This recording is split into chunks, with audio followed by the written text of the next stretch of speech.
demander de bien vouloir prendre votre place et de vous souhaiter la bienvenue pour ce conseil municipal du 4 juin 2024, dont la secrétaire sera Madame Jacqueline Chadebost. C'est le 10 juin, pardon, pas le 4 juin. C'était la convocation qui date du 4. Vous dire que Madame Sophie Rondeau donne procuration à Madame Baligan jusqu'à son arrivée, que Monsieur Salem Erchouk a donné procuration à Monsieur Frédéric Fargue, Madame Isabelle Madrid à Madame Tabourin, Monsieur Coldefy à moi-même lors de son départ, Monsieur Gérald Jean à Madame Desguers, Madame Famille Delbig à Monsieur Charles Giron jusqu'à son arrivée, Monsieur Guillaume Garrigue à Madame Jeanne Salé, Monsieur Christian Bardin a donné procuration à Monsieur David Bimbois, Monsieur Amilcar Marty a donné procuration à Madame Dumont, Madame Denise Grélard-Nédélec à Madame Isabelle Ramy, Monique Demarco donne procuration à Christine Kellier, que Charles Giron donne procuration à Brigitte Serrano-Usac jusqu'à son arrivée, et Laetitia Pitot à Monsieur Gestin et Monsieur Christian Penn à Noël Lartigue.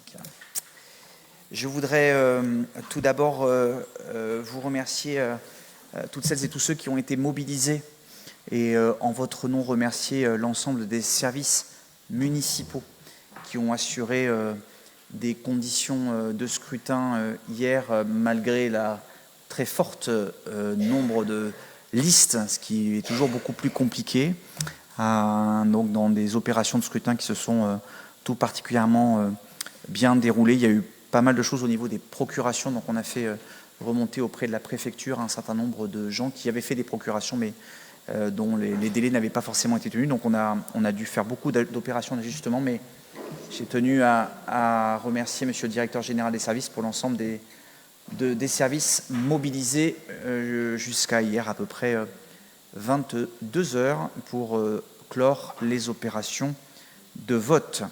Je voudrais vous dire que, compte tenu de la décision annoncée hier par Monsieur le Président de la République, nous sommes donc repartis pour un ou deux tours. Ça dépendra du résultat de l'élection législative sur la 3e circonscription. Vous dire que nous avons tenu une réunion aujourd'hui sur la préparation. On va demander à des services, et notamment il y a des problématiques d'organisation qui peuvent poindre avec des gens notamment qui avaient prévu des vacances, puisque le deuxième tour pourrait avoir lieu au début des vacances le dimanche 7 juillet, que nous allons également écrire aux écoles qui sont fortement mobilisées pour notamment pouvoir tout installer. Je voudrais aussi vous rappeler que c'est une période particulièrement dense, notamment pour tout ce qui est kermesse et repas de quartier. Donc nous allons essayer de tout faire, et j'ai entièrement confiance une nouvelle fois en nos services pour pouvoir mener à bien les opérations de vote lors des élections législatives qui se dérouleront, vous le savez, le 30 juin et le 7 juillet. Monsieur Bimbois, vous avez la parole. Oui, merci pour vos remerciements. Toutefois, hier, on s'est fait invectiver parce qu'il y a énormément de gens, en tout cas, il y en a 8 qui m'ont interpellé alors que j'y suis pour rien, sur la fermeture à 18h. Et ils ont regardé à la préfecture et c'était bien marqué 19h.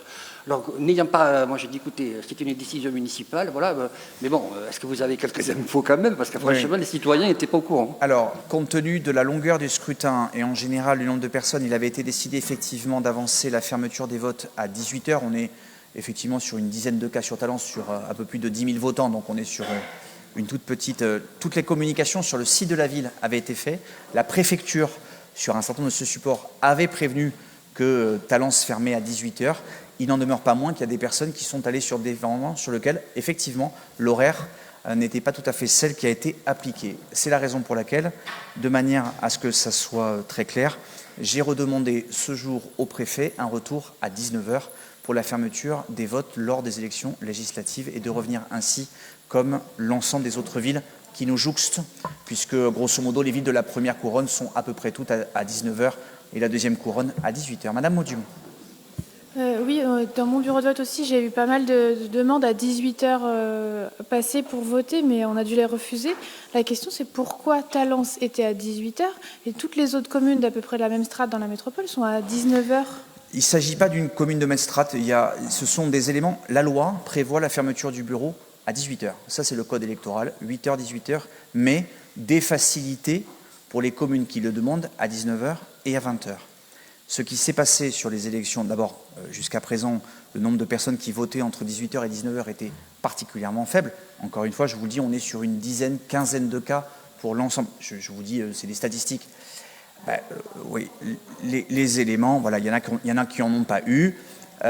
Tout avait été fait sur les supports de la ville, sur le site internet pour prévoir ça. Dès qu'on change des éléments de vote ou des bureaux de vote, il y a toujours, lors de l'élection qui suit, des problématiques d'ajustement. Je veux vous dire qu'il y a des villes, voilà, y compris quand c'est 19h, quand on change les bureaux de vote, etc., etc.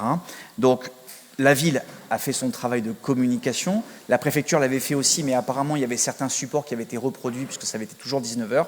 Donc, ce que j'ai indiqué au préfet, c'est que ce qui avait été décidé, parce que je rappelle également, ma chère collègue, que gagner 1 heure, c'est gagner 1 heure aussi pour toutes les personnes qui tiennent les bureaux de vote, c'est aussi gagner 1 heure pour toutes les personnes qui travaillent, y compris le lendemain, et c'est aussi gagner 1 heure pour toutes celles et tous ceux qui sont mobilisés pour restituer aux écoles pour le lendemain matin, 7h du matin, et bien là-dessus. Donc, gagner 1 heure, ce n'est pas rien. Un certain nombre des villes qui nous jouxtent ont fait, si je vous réponds et que vous ne m'écoutez pas, les villes ont fait le choix, avec la préfecture, il y a quelque temps, de changer les endroits de bureaux de vote, et notamment au profit de gymnases. C'est le cas par exemple de Pessac, c'est le cas du Bouscat récemment, je crois qu'à Bègles également, je crois que ça vote dans des plus grands centres. Je pense qu'il faudra qu'on trouve à l'avenir des éléments, indépendamment de l'heure, pour pouvoir éviter les très grandes difficultés que l'on a systématiquement le lendemain des élections, sur lequel tous les professeurs sont obligés de vider les classes, de changer les affaires, de revenir, et 1 heure de gagner, ça nous permet aussi à nos agents qui travaillent le lendemain de ne pas se coucher trop tard. C'est la raison pour laquelle on avait fait cette tentative-là, qui, pour l'extrême majorité des talents C, a été suivie. Il y a eu quelques cas, j'ai été destinataire de mails, donc je les ai rendus, et c'est la raison pour laquelle je vous dis ce soir que j'ai demandé à la préfecture de revenir à 19h pour ce qui concerne Talence. Ce n'est pas une question de strate, c'est pas une question... Tout le monde pourrait fermer à 18h, c'est à chaque fois une discussion entre la préfecture et le maire concerné. Vous avez tout un tas de villes qui ont voté depuis très longtemps à partir de 18h, des villes qui sont même... dont la population est supérieure à celle de Talence, ce n'est pas une question de population. Là, on avait changé les habitudes. Certaines personnes, de façon très honnête, nous ont dit « j'avais pas vu l'information » ou des personnes ne s'en étant pas forcément méfiées. Donc c'est la raison pour laquelle j'ai demandé à monsieur le préfet aujourd'hui un retour à 19h pour les élections législatives. Voilà, donc il n'y a pas eu de problématique particulière. Le code électoral a été fait et vous avez raison. Il fallait arrêter les opérations à 18h00, sauf pour les personnes qui sont présentes devant le bureau de vote pour lesquels elles peuvent voter jusqu'à extinction. Madame Kellier. Juste, est-ce que, donc là j'ai bien compris pour les législatives, on revient à 19h, mais vous le dites vous-même, en fait dès qu'on change les habitudes, ça crée des problèmes.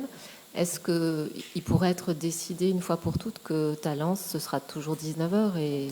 Non, parce qu'en fait c'est une décision qui incombe au maire avec le préfet. C'est le préfet qui fixe commune par commune, après une discussion les maires, donc c'est une décision du préfet, pas du maire. Le maire est consulté, on a un petit papier. Là, on vient de recevoir des mails parce que compte tenu des délais, c'est un délai un peu court. Donc le préfet nous proposait de reconduire les mêmes horaires. Donc on a dit non, on ne se donne pas les mêmes horaires. La réponse est non. On ne peut pas décider, c'est décidé à chaque élection.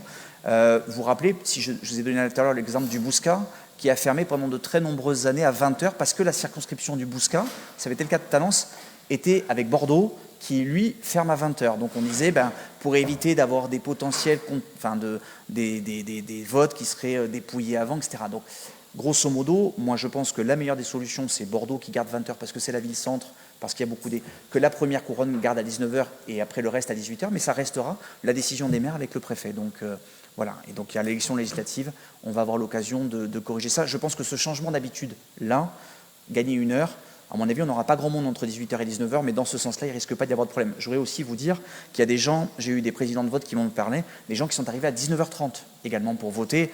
Donc il y a aussi des gens qui... Voilà. Donc on a eu ce cas... il y en a toujours. Bon, voilà. Donc on peut peut-être souhaiter, Madame Kellier, ce qu'on peut peut-être souhaiter un jour, c'est que les horaires soient unifiés sur l'ensemble du territoire national.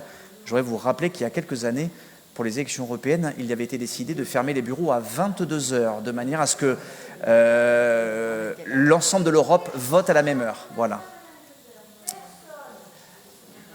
Donc voilà, donc il n'y a pas de problématique avec la mairie, c'est une décision et j'ai demandé à ce qu'on la change. Donc voilà, et encore une fois, on est en train de... C'est une décision qui sera corrigée dès le prochain scrutin, qui n'était pas tout à fait attendu la semaine dernière, mais qui va nous permettre, 3 semaines après, d'avoir de nouveau un changement à 19h. Et puis après, vous connaissez l'élection qui suivra, sur laquelle le maire aura l'occasion de discuter avec le préfet pour, normalement, l'élection municipale. Mais on n'est pas à l'abri d'un référendum non plus, donc à chaque fois, c'est remis en compte. Voilà. En tout cas, vous redire et dire merci à l'ensemble des services, parce qu'il est souligné la qualité du dépouillement, de l'absolu, aucune problématique dans les opérations de dépouillement. J'ai vu quelques communications hasardeuses sur des listes ou des gens qui auraient été radiés, etc. On n'a rien connu de tel et tout s'est bien passé. Et qu'on peut être très fiers de toutes celles et tous ceux qui nous ont assistés, à la fois les services, mais également tous les bénévoles, assesseurs et scrutateurs qui se sont rendus disponibles. Madame la secrétaire. Monsieur le maire, chers collègues, bonsoir. Rapporteur, monsieur le maire, approbation du procès-verbal de la séance publique du 13 mai 2024. Est-ce que est-ce qu'il appelle des commentaires de votre part? Je n'en vois pas. Il est adopté à l'unanimité. Je vous remercie. Décision municipale, information du Conseil. Y a-t-il des questions sur ces décisions? Madame Ramy. Oui, alors il s'agissait de la décision qui concerne la chaufferie biomasse au stade nautique. Ouais, c'est la numéro 7. Donc j'aurais voulu savoir quel était le coût total des travaux pour l'installation de cette chaufferie. Donc le coût qui comprend et les travaux d'installation, les travaux d'achat, les travaux d'aménagement des abords. J'aurais voulu connaître aussi la puissance de la chaufferie. Est-ce que c'est bien une chaufferie qui vient en support de l'alimentation gaz habituelle, ou est-ce que c'est la fourniture principale? Et après, quel est le mode d'exploitation de cette chaufferie? Est-ce que vous êtes en régie ou est-ce que je ne sais pas? Je n'ai pas cette information. Alors, vous me pardonnerez peut-être les virgules. On est autour de entre 900 000 et 1 million d'euros, tout compris, pour l'installation de cette chaufferie. Et ça, c'est en TTC, et ça comprend l'ensemble de l'opération avec la maîtrise d'œuvre, etc., etc. Je voudrais vous dire également que cet équipement, me semble-t-il, est éligible à des demandes de subvention. Voilà, donc le coût total pour la ville ne sera pas le coût là-dessus, puisque nous demanderons des subventions auprès des organismes qui peuvent nous aider. Sur votre deuxième question, vous dire qu'à l'heure où on parle, le stade nautique est chauffé par 3 chaudières gaz de 895 kW chacune, donc ce qui fait à peu près 2700 kW. Et donc nous allons installer la chaudière biomasse qui aura une capacité de 666 kW. Donc pour répondre à votre question, est-ce que ça vient en complément? La réponse est oui, de manière à ce que l'on puisse effectivement l'installer. Donc ça va nous permettre, on avait déjà eu cet enjeu-là, mais je préfère qu'on le répète, d'avoir une énergie décarbonée, peut-être moins chère, ce qui n'était pas tout à fait le cas quand on a fait le début des travaux. Il n'est pas interdit que cette chaudière soit remboursée. Et je veux aussi vous dire que si cette chaudière est là, c'est puisque nous sommes en attente, en désir très fort que le réseau de chaleur qui était prévu à l'époque pour l'ouverture de la piscine puisse être raccordé. Donc je rappelle que la piscine que l'on a fait, le stade nautique Henri Deschamps, est prévu pour être raccordé au futur réseau de chaleur. Vous le savez, avec votre casquette métropolitaine, que ce réseau de chaleur n'est pas très en avance pour le coup. On va être quasiment sur 5 ans de retard au total. Je voudrais aussi vous dire que nous sommes actuellement, et j'ai eu l'occasion d'en discuter avec la vice-présidente en charge à Bordeaux Métropole, inquiets sur la coexistence de chantiers sur les futurs bus express et le passage de ces canalisations, puisque le lauréat de l'appel d'offres de Bordeaux Métropole ne sera connu qu'à l'été 2025. Or, les travaux des BEX doivent commencer moins de 6 mois après. Donc la question que j'ai demandée à Bordeaux Métropole, c'est comment fait-on d'abord pour ne pas couper tout l'accès à Talence par la sortie 16 et 17, et par ailleurs, comment fait-on pour éviter de faire des trous dans la chaussée qu'on va reboucher pour les ouvrir quelques mois après? Cette remarque étant également valable pour les chantiers sur Frédéric-Cévennes, mais également sur la route de Toulouse, puisque la route de Toulouse connaît d'ores et déjà des déviations de réseau, et donc ça aurait été intéressant. Donc j'ai demandé, est-ce qu'on peut imaginer par exemple qu'on laisse des canalisations vides, puisqu'on sait quand même grosso modo estimer la puissance, de manière à ce que le réseau de chaleur, qui n'est pas encore prêt, puisse avoir des réservations sous tout ça, de manière à ne pas non seulement dépenser de l'argent public, mais aussi de ne pas avoir un impact sur notre circulation. Hein. Vous citez un seul carrefour qui a toutes mes inquiétudes, c'est le carrefour Rabelais-Libération, sur lequel, d'abord, il y a énormément de voitures, de vélos, de bus qui passent cet endroit-là. Il y a 3 BEX qui sont prévus, et également le réseau de chaleur. Donc quand on est tout ça, on a demandé à la métropole de regarder, faire un peu d'ingénierie et que les différentes directions se parlent entre elles de manière à ce qu'on fasse une fois pour toutes, une seule fois les travaux et qu'on évite d'y revenir. Dernière chose, par rapport à votre question, une fois que ce réseau de chaleur sera raccordé à la piscine, donc je l'espère en 2027, hors taxe, eh bien nous pourrons, et c'est la raison pour laquelle on a pris cette puissance-là, déplacer cette chaudière biomasse de manière à ce qu'elle vienne être en support d'autres énergies. Alors vous le savez, puisque c'est une de vos expertises, on ne va pas le mettre n'importe où, mais par exemple, la zone, on a estimé que la zone située autour de l'hôtel de ville, avec un grand nombre de producteurs, de consommateurs de chaleur, pourrait héberger cette future chaudière biomasse. C'est la raison pour laquelle, finalement, cet investissement, on ne le fait pas que pour la piscine, bien au contraire, finalement, sa durée de vie sera surtout pour après le reste. Voilà, donc on va avoir un très beau projet là-dessus. Voilà. Donc tout ce qui est intégration sera fait, et par ailleurs il y aura une attention particulière. Vous parliez des raccordements, puisque vous savez que la future restauration municipale sera pas très loin, donc en fait on va faire aussi les travaux en même temps pour que l'accès aux futures cuisines municipales soit intégré dans ces travaux. Voilà. Et il y a le mode d'exploitation. Pardon ? Il y avait le mode d'exploitation, comment elle va être exploitée ? Il y a une régie ? Oui, on est en régie. Oui, on est en régie. Il y a même un poste dont la fiche de poste est d'ores et déjà prévue pour gérer les livraisons et les déchargements des pelettes. Voilà.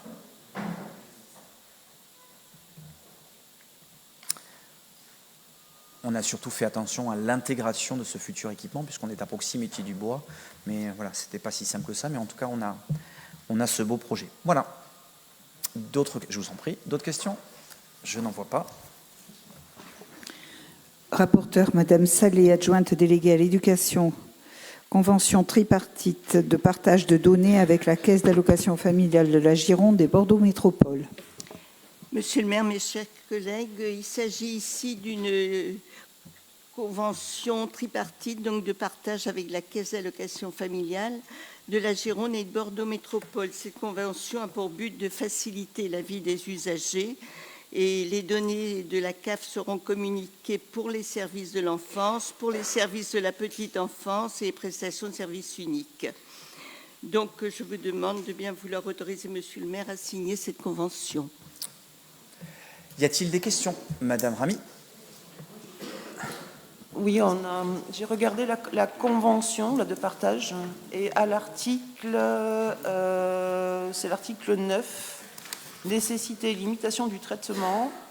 Au niveau des destinataires, je ne suis pas sûre que la liste des structures soit à jour, parce que quand on va sur le site internet de la mairie, j'ai regardé, typiquement, je ne la trouve pas, le lieu multi-accueil Pitchoun Petit Campus.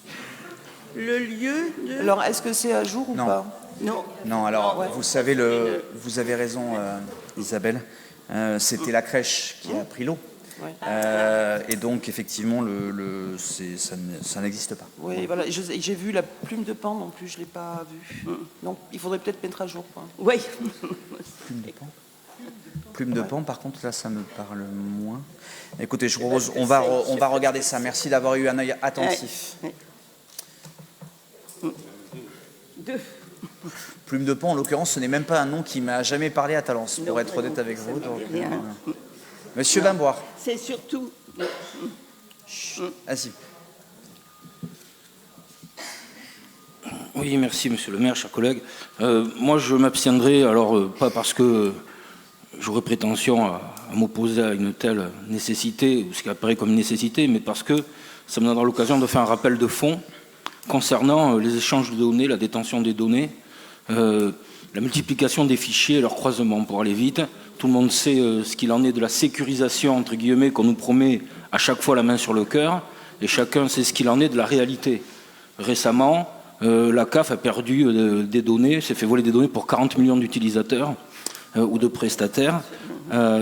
Bon, on sait très bien que les accumulations de fichiers et de données sont la base technique des régimes autoritaires, voire totalitaires. Et je pense qu'il faut de temps en temps se rappeler la chose, sachant que les régimes, ça va, ça vient, les gouvernements, ça va, ça vient. Et ce qu'ils font des données techniques, ensuite, on n'a pas forcément le contrôle dessus. Voilà, je pense qu'il faut s'en souvenir de temps en temps. Là, le but, c'est uniquement pour faciliter la vie des usagers. Hein. Et puis, donc, c'est pour les services de l'enfance, calculer le quotient familial. Enfin, voilà, donc oui, non, ces mais données ne seront moi, pas... je ne nie pas le caractère nécessaire lié à la dématérialisation ou même la praticité des choses. Ce n'est pas le souci. Le souci, c'est que la sécurisation dont on nous parle à chaque fois la main sur le cœur en nous assurant qu'on a des équipes compétentes, etc., on sait très bien que ce n'est pas le cas. Bon, et le problème, c'est ça. C'est que tant qu'on n'aura pas gagné le bras de fer face à des mafias, face à des équipes qui sont éventuellement payées pour déstabiliser un certain nombre d'États, on aura un problème. Moi, j'aurai un problème de fond avec une telle accumulation de données et autant de croisements de fichiers. Voilà. Bon, on est déjà dans tellement de fichiers, je crois que... Alors après, je vais vous donner l'argument aussi inverse, chers collègues. La petite enfance et la transmission d'informations confidentielles entre différents partenaires est aussi et souvent présente un danger, je n'en disconviens pas, mais aussi est un enjeu de partage des données quand il y a des difficultés entre différents partenaires et peut nous permettre aussi de déceler des situations problématiques. On a malheureusement eu souvent, pas forcément à Talence, mais je pense d'un point de vue national, le cas d'informations relevées de difficultés, notamment auprès des services départementaux pour l'aide sociale à l'enfance, dans lequel l'imperméabilité des informations n'avait pas permis la remontée d'informations qui auraient pu permettre d'avoir des choses. Donc, trouver ce juste équilibre est une vaste quête, mais je trouve que le faire déjà d'une façon conventionnée et réglementaire, eh bien, je trouve que c'est déjà... Là-dessus, ça n'empêchera pas évidemment les hackers. Vous dire que Plume de Pan, je l'ai retrouvé, c'est à l'intérieur du centre social Mixité de Thouars. Donc, je ne sais, à mon avis, ils ont dû prendre la liste de. Alors, je viens de le retrouver dans des fichiers du département. Donc, je pense que peut-être que c'est tout simplement, peut-être pas à jour, tout simplement. Donc, on va regarder les deux. Mais non, je ne mets pas tout sur le département. Je dis juste que le fichier a dû être fait sur le département. C'est à nous de la mettre à jour. Donc là, en l'occurrence, je ne retrouve pas cette structure-là. Je ne mets rien sur le département. Je n'ai pas d'attente. Alors, Monsieur Bimboire. Oui, Monsieur le maire, je voulais simplement spécifier, j'entends ce que dit notre collègue, mais bon, cet échange de données est assez pertinent et efficace, en tout cas pour ceux qui sont demandeurs. Et si on doit se donner demain les moyens d'éviter des hackers et que la Russie nous torpille, on se donnera les moyens. Bien, et j'ai regardé le listing date de 2019, donc je pense que ça a dû être quelque chose qui n'a jamais été mis à jour. Parce que moi, je n'ai pas souvenir d'une structure qui s'appelle Plume de Pan à Talos, personnellement. Et Pichoun, j'espère qu'un jour ça reviendra, mais sous une autre forme. Voilà. Est-ce qu'il y a d'autres remarques? Donc, Monsieur Bimboire s'abstient pour le reste de l'opposition ou d'autres votes? Mais non, c'est Monsieur... Pardon. Monsieur Joliot, pardon. Les nuances de gauche. Donc, Monsieur Joliot s'abstient. Pardon, David. Excusez-moi. Est-ce qu'il y a d'autres abstentions pour, à l'unanimité des autres conseillers municipaux? Je vous remercie. Rapporteur, Monsieur Gestin, adjoint délégué aux finances. Convention pli Porte du Sud, prêt sans intérêt pour avance de trésorerie crédit Fonds social européen, dit FSE. Monsieur le maire, mes chers collègues, vous savez, le pli a beaucoup d'actions qui trouvent une source de financement auprès du Fonds social européen. Vous savez que ces financements, en général, mettent beaucoup de temps à intervenir. Et donc, le pli nous avait déjà, par le passé, demandé de lui fournir une avance, un prêt sans intérêt permettant de faire la jonction. Là, nous faisons un exercice un peu compliqué puisque nous allons à nouveau leur refaire une avance de prêt qui leur permettra de nous rembourser le prêt qu'on leur avait déjà fait. Voilà, il s'agit en tout cas évidemment d'accompagner de cette structure qui est essentielle pour notre territoire. Des questions, Madame Dumont? Oui, merci. Alors, c'est pas directement sur cette histoire de prêt qui est assez usuelle, mais j'étais au CA du PLI et en fait, il y a une demande de la part du PLI de passer de 1 € de contribution par habitant par commune à 1,20 €, ce qui a plus ou moins été acté, puisque Villeneuve-d'Ornon a déjà voté et versé. Gradignan, c'est à l'ordre du jour le 17 juin. Donc je me demande pourquoi on n'a pas de délibération pour passer de 1 € à 1,20 € par habitant de contribution de la part de la commune de Talence. Écoutez, tout simplement, j'ai été saisi par le nouveau président du PLI. Je lui ai indiqué que cette augmentation de 20% me semblait une augmentation difficile à digérer pour nos finances municipales. Et donc j'ai demandé de pouvoir effectivement étaler cette hausse sur plusieurs exercices de manière à pouvoir accompagner cette augmentation qui est justifiée, mais qui, de mon point de vue, 20% sur un an ne se justifiait pas. Voilà. Donc je suis soucieux des deniers de la commune. Ça n'enlève rien à l'intérêt du PLI. Et donc c'est la position que j'ai portée notamment auprès d'une réunion avec Michel Labardin récemment pour indiquer que la ville de Talence n'était pas d'accord avec cette augmentation de 20% sur un an. Et donc on attendait des propositions d'étalement, ce qui n'empêchait pas d'arriver à 20%, mais pas forcément sur un an, parce que si on applique cette hausse à l'ensemble des structures que l'on accompagne là-dessus, c'est à un moment, c'est de l'argent public qui va manquer quelque part. Donc ça n'enlève rien à l'intérêt, ça n'enlève rien aussi à une réalité du PLI. C'est quand même, ça fait X années qu'on leur fait un plan d'avance de trésorerie pour rembourser une dette contractée l'année d'avant. Ça veut dire qu'il va falloir aussi trouver des moyens d'apurer cette dette, puisqu'on leur avance cet argent. Voilà, je vous en prie. Ce que je trouve dommage, c'est que l'anomalie était plutôt dans l'autre sens, c'est-à-dire que les autres plis du département sont à 1,20 € par commune, et nous, notre pli, on était resté à 1 €. Ouais. Donc voilà, c'est plutôt dans le sens où tout le monde était à 1,20 €. Pourquoi nous, on est toujours à 1 €? Et je trouve ça dommage parce que donc déjà, Talence, c'est quand même 32% des parcours, donc les 3 communes sont assez autant bénéficiaires les unes que les autres. Et enfin, pour moi, c'est vraiment une action, l'insertion professionnelle, quand on lutte contre le chômage, la précarité, c'est quelque chose de très important. Et justement, passer à 1,20 €, c'était revenir à la moyenne des autres plis du département. Donc je comprends votre politique, mais ça n'est pas la nôtre. Ah ben, écoutez, si jamais votre politique n'est pas de défendre les sous des Talencais, je le note et on l'a dessus. Je vous dis juste qu'aujourd'hui, jusqu'à présent, le pli était à 1 € par habitant pour la ville de Talence. Est-ce que c'était un mauvais pli? Non. Est-ce qu'il fonctionnait? Non. On nous demande d'augmenter à 20%. Et je ne vais pas vous apprendre qu'on n'est pas dans un monde complètement isolé, dans lequel on n'a que cette subvention-là à donner. On a, et on va le voir tout à l'heure, des associations qui nous demandent des choses. On a le CCS, pour lequel, quand vous me dites la précarité de l'insertion, juste vous rappeler qu'on a majoré de plus d'1 million d'euros la subvention annuelle du CCS. Donc on ne vient pas nous faire ce procès-là. J'ai juste dit que cette augmentation-là, et peut-être cette remise aux normes, comme vous me le dites, d'abord, ça a toujours bien fonctionné à 1 €. Bon, vous me dites, le reste est à 1,20 €, dont acte, mais on n'est pas forcément obligé de le faire en un an. On pouvait aussi parfaitement le faire en 4 x 5 ou autrement. C'est la raison pour laquelle j'ai demandé d'étaler cette augmentation. Donc je suis soucieux des deniers de la commune. Ce n'est pas la raison de remettre en cause le pli. C'est le fait de dire que si on augmente toutes les subventions de 20%, et vous me direz si vous trouvez des subventions inutiles, on en trouvera peut-être avec vous, mais si on augmente tout le monde de 20%, je ne sais pas tenir le budget de la ville. Donc c'est la raison pour laquelle j'ai demandé à ce que cette hausse soit lissée dans le temps. Voilà, c'est tout, c'est pas compliqué. Monsieur Bimbois. Que je comprenne bien, le pli fonctionne à Talence, parce que vous venez de dire que ça ne fonctionnait pas. Pour leur c'est une erreur de votre part. Non, ça fonctionne à Talence. Mais ça fonctionne depuis des années à 1 €. Donc ce n'est pas parce qu'on va mettre 1,20 € que ça va être mieux. Là, il s'agit d'accompagner la hausse des coûts du pli, pas de problème.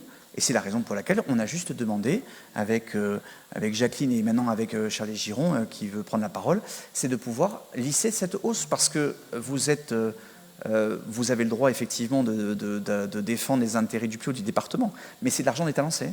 Voilà. Monsieur Giron, pardon. Oui, évidemment, tout le monde s'en doute, je vais aller dans votre sens, monsieur le maire. Il ne s'agit pas d'augmenter pour augmenter, ce n'est pas une question de principe, c'est une question de méthode et de vision.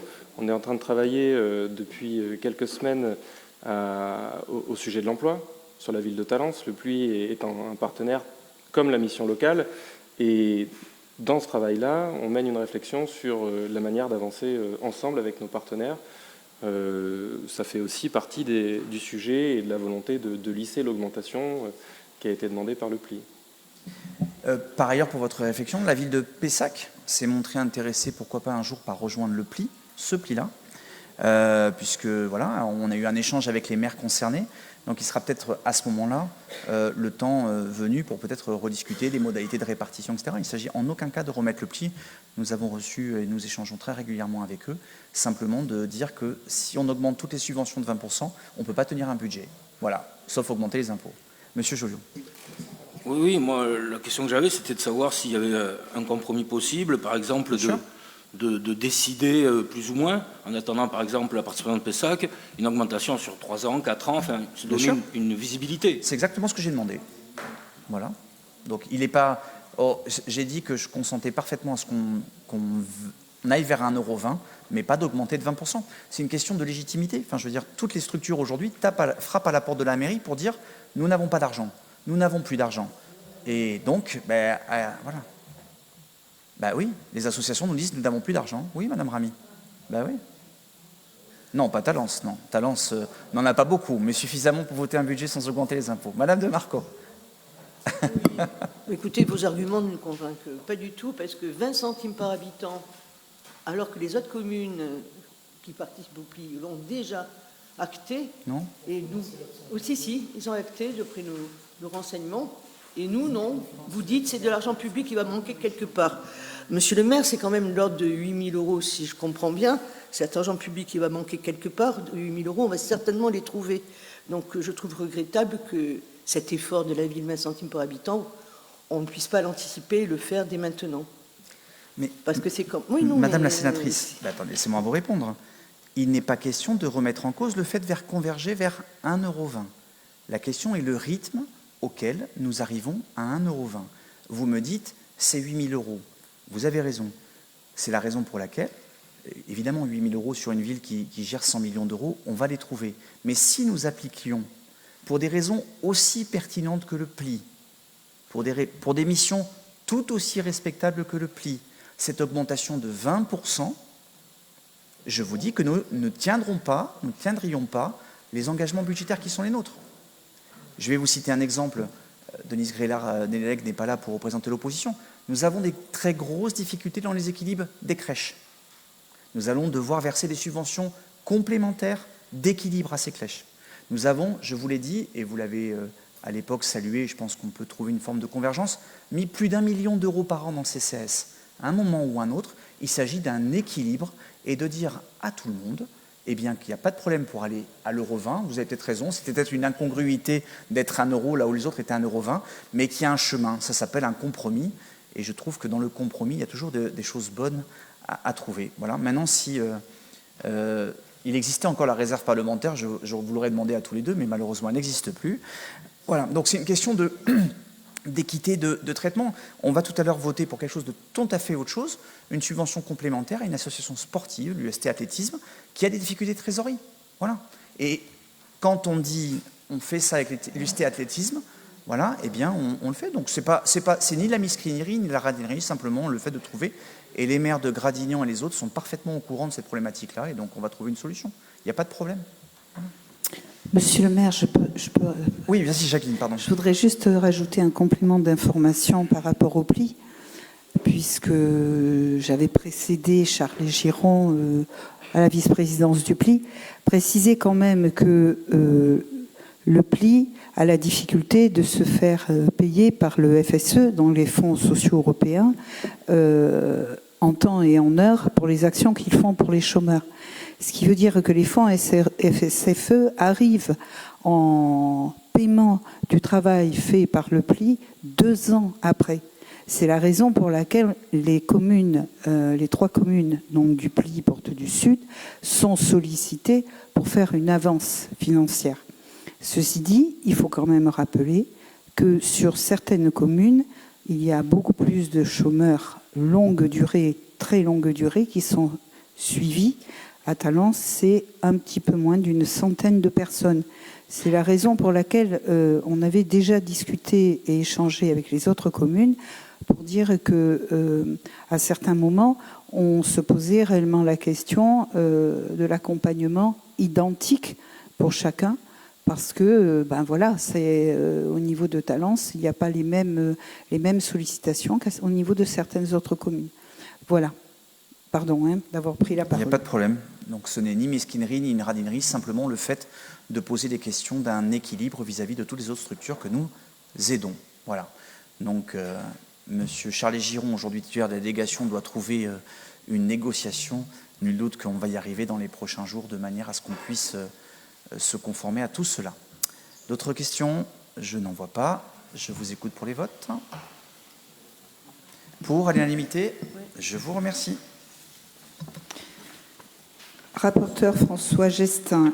Monsieur le maire, je vous propose que l'on regroupe les 2, 5 et 6. Il s'agit du même sujet, réhabilitation du stade nautique Henri Deschamps. Voilà, nous avions déjà passé 3 délibérations au précédent conseil avec 3 autres lots. Là, il s'agit du lot plomberie et du lot VRD.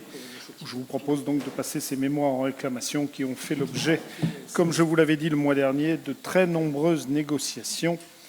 Et donc d'un montant de 56 369 hors taxes pour la société Beaubion en plomberie et d'un montant de 14 051 hors taxes pour la société Colas en VRD.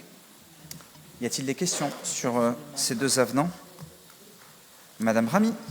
Oui, c'est pas relativement uniquement ces 2 avenants, puisqu'on était en train de parler petits sous et problématiques financières. J'aurais voulu connaître le montant global du coût de la piscine. C'est un chiffre qui fluctue et qu'on n'a pas précisément. Ça serait bien d'avoir cette information pour pouvoir juger. Alors, le chiffre exact, je ne l'ai pas, entre 21 et 22 millions, mais je vous le donnerai, oui. D'abord, je ne suis pas tout à fait sûr qu'on le connaisse à l'heure actuelle, puisque la preuve, on vient de passer encore on est entre 21 et 22 millions d'euros d'investissement, ma chère collègue, pas de fonctionnement, pas tout à fait pareil. Ouais. Et puis par ailleurs, il faudrait connaître le coût total pour la ville, puisque par exemple Bordeaux Métropole, l'agence de l'État, le département nous ont aidés chacune chacun aussi là-dessus. Donc on vous fournira les données à date sur ça, mais on est à peu près entre 21 et 22 millions d'euros. TTC. Oui. Oui.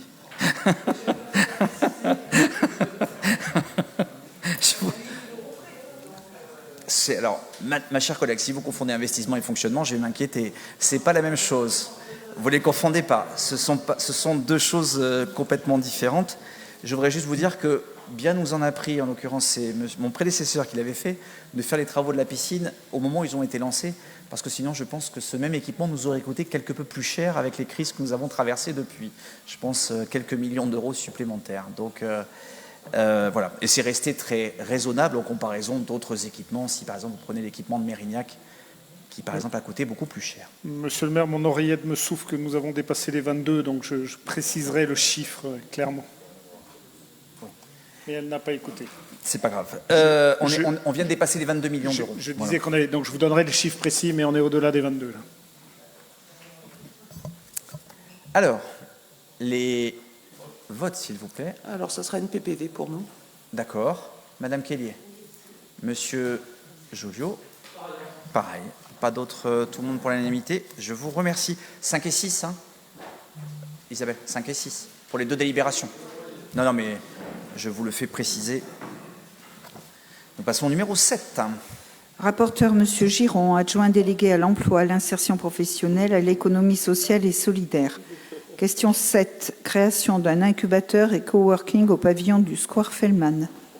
Mes chers collègues, comme vous le savez, nous sommes engagés en faveur de l'économie sociale et solidaire. On a inauguré pour cela, notamment Transition 2050 en 2022, c'est 2050 mètres carrés à proximité de la Rocade, qui est à côté d'un écosystème d'accompagnement et développement d'entreprises. Et ça nous a permis d'offrir un espace foncier assez important à un ensemble d'écosystèmes de structures, associations et porteurs de projets assez unique et original à son genre. Et depuis lors, on a de cesse, puisque c'est une emprise temporaire, de poursuivre et de rechercher du foncier plus stable dans le temps, afin de nous permettre d'avoir un marqueur fort de l'implication de la ville en faveur de l'ESS. C'est chose faite dans le quartier Saint-Genès, puisque, comme vous le savez aussi, vous savez qu'on a une population qui est sensibilisée, plutôt force de proposition et moteur même, en termes de portage de projets dans le quartier Saint-Genès. Et nous avons fait le choix, dans le cadre de la requalification du Square Fellman, de proposer, avec le pavillon Fielmann, un espace d'hébergement, d'incubation et de coworking pour les porteurs de projets de l'économie sociale et solidaire. Ce site permettra d'accueillir 8 à 10 porteurs de projets, entrepreneurs en cours de création d'entreprise, avec un impact qui relève de l'économie sociale et solidaire, et sera divisé, comme je le disais à l'instant, en une section incubateur et une section coworking.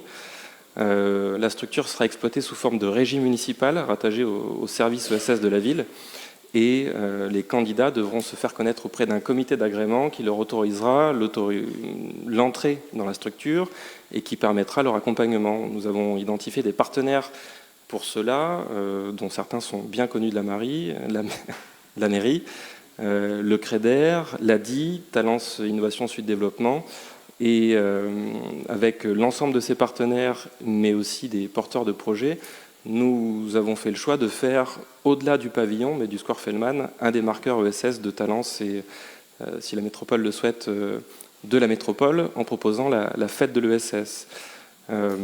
L'ouverture du coworking sera possible mi-juin. Alors il se trouve que le pavillon se trouve au milieu de travaux, et notamment de travaux de VRD, donc ce sera peut-être adapté à quelques jours près. Et je vous propose pour cela d'autoriser par cette délibération à créer un incubateur coworking au rez-de-chaussée du pavillon du Square Fellman, de le dénommer Pavillon Fellman, incubateur et coworking social et solidaire, d'approuver son règlement 6 juin et d'autoriser Monsieur le maire à signer l'ensemble des conventions pour cela. Merci beaucoup, merci aussi pour tout le travail fourni en collaboration avec Frédéric pour la partie autre chantier, pour arriver à ce beau projet de requalification et de changement de la destination de ce qui était l'ancienne agence postale communale, pour celles et ceux qui ont choisi, qui est maintenant dans la Biblioposte et qui va trouver une certaine forme de création. Et merci au service de nous accompagner. Y a-t-il des questions sur cette délibération, Madame Rami? Oui. Merci. Alors, mon intervention, elle va quand même faire le tour des 3 délibérations qui sont quand même liées. La création de cette structure, le comité et les tarifs. Donc, la première chose, c'est déjà de souligner positivement l'accompagnement du développement de l'entrepreneuriat en économie sociale et solidaire avec ces 3 délibérations. Mais je dois vous avouer que ça me laisse quand même assez dubitative, tant sur le fond que sur la forme. Ma première question, parce que j'en ai plein d'autres, ça serait de demander à Monsieur Giron quelle est sa définition de l'ESS précisément. Je vous propose de prendre toutes les questions, puis pour éviter, parce que si vous en avez plein d'autres, comme ça, il va les noter. Oui, mais les autres questions vont faire suite à ce que va me répondre Monsieur Giron. Oui, alors vous me permettrez de faire encore la police de l'Assemblée, mais... Non, vous ne voulez pas, d'accord. Okay. Non, c'est juste, ma chère collègue, si jamais... je pense qu'on a toujours eu des débats constructifs, je pense que si vous avez posé des questions, ça nous permettra ça ne vous empêche pas de reprendre la parole.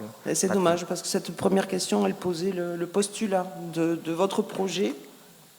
Parce que si on s'en réfère à l'ESS, vous savez que la métropole a une feuille de route ESS qui a une définition bien précise d'une loi de 2014 avec un décret de 2015. Et moi, ce que je ne retrouve pas, les marqueurs de l'ESS dans votre projet. Je ne comprends pas pourquoi vous voulez faire de la ville un marqueur fort de l'ESS. Vous n'êtes pas accompagné par des structures qui sont reconnus par l'ESS. On peut parler de la CRES, la Chambre régionale d'économie sociale et solidaire. On peut parler d'ATIS, qui est déjà un incubateur, qui est sur la région. C'est l'association Territoire et Innovation Sociale. C'est un incubateur de Gironde. Là, vous prenez le CREDER. Alors le CREDER n'a pas de lien avec l'ESS. C'est pas reconnu. Non, c'est pas une structure ESS. Donc je ne comprends pas, c'est une SAS. Je suis allée vérifier, je suis allée voir. Entre parenthèses, quand je suis allée sur le site du CREDER, l'incubateur, il est déjà sur le site du CREDER, alors qu'on n'a pas délibéré. Je trouve ça un petit peu dommage. Il y a des petits faux pas là qui me plaisent moyen. Donc ça, je vous l'ai dit. Donc ça me plaît moyen parce que par rapport à un débat démocratique, ça soit déjà sur le site du CREDER, structure que je ne comprends pas pourquoi elle est là. Deuxième chose, vous parlez d'une charte de la ville en route pour l'impact. Alors cette charte de la ville en route pour l'impact, c'est avec Talence Innovation, vous allez la présenter cette semaine. Moi, je ne la connais pas, cette charte. De quoi on parle? D'autant plus que vous voulez relier vos projets à cette charte. Moi, je suis désolée, je ne comprends pas. Je soulève avec intérêt que Talence Innovation veut s'engager dans l'ESS, mais c'est tout. C'est tout. Il n'y a rien derrière. Après, vous me parlez d'une mise en régie, directement dans la convention, là, dans la délibération. Pourquoi une mise en régie? On a un service ESS à la métropole. Je ne comprends pas bien. Une feuille de route. Après, le troisième point d'incompréhension, c'est le comité d'agrément. Alors, comme je vous l'ai dit, il manque des structures reconnues de l'ESS. Pourquoi il n'y a pas la CRES? Pourquoi il n'y a pas la TIS? Je ne comprends pas. Il manque des citoyens. Vous marquez dans la délibération, ce projet a pour vocation d'être porté avec et pour les citoyens talençais, dans une dynamique de participation des habitants. Je ne les vois pas, les habitants, dans le comité. Je ne les vois pas. Vous avez comment ça s'appelle? Un représentant du tissu économique à impact talençais. Moi, je ne sais pas ce que c'est. Je ne sais pas ce que c'est. Il faudra me l'expliquer. Qu'est-ce que vous avez encore? Après, la répartition de votre comité. Vous avez 5 élus. Donc, c'est gentil, vous ouvrez à l'opposition. 5 voix portées par des élus, 2 voix portées par d'autres personnalités extérieures. Le CREDER, l'ADI, ça n'a rien à voir avec l'ESS. La CMA, ça n'a rien à voir avec l'ESS. Un partenaire collectivité, j'imagine que c'est Bordeaux Métropole. Ce représentant du tissu économique à impact talençais, un expert comptable et une banque. Je ne vois pas les liens, du tout, avec l'ESS. Donc, et en plus, vous mettez, alors ça m'a fait, j'ai pas compris, critères de sélection, je vous lis, tout critère pour lequel le porteur de projet souhaite y intégrer des notions de durabilité. Ça veut dire quoi, ça? Ça veut dire quoi, des notions de durabilité? Je ne comprends pas. Donc, le débat, il faut le lancer, parce que pour moi, cette délibération, je vous l'ai dit, sur le fond, sur la forme, c'est totalement incompréhensible. Je ne comprends pas pourquoi, en plus, dans les adhésions, il y a une adhésion obligatoire au CREDER. On n'a même pas discuté du CREDER. Il y a une adhésion obligatoire à Talence Innovation. Alors, ok, très bien pour elle. Mais Talence Innovation reçoit quand même une subvention de près de 47 000 € de la métropole pour son programme d'action 2024. Alors expliquez-moi, s'il vous plaît. Y a-t-il d'autres questions? Il n'y en a pas? Monsieur Joliot, comme ça, Monsieur Giron vous fera une réponse globale et éclairante. Oui, bon, j'avais la même remarque sur le CREDER, parce qu'effectivement, je suis allé moi aussi regarder sur un certain nombre de sites, parce que je m'étonnais effectivement de ce projet dont j'avais l'impression qu'il marchait plus vite que la musique.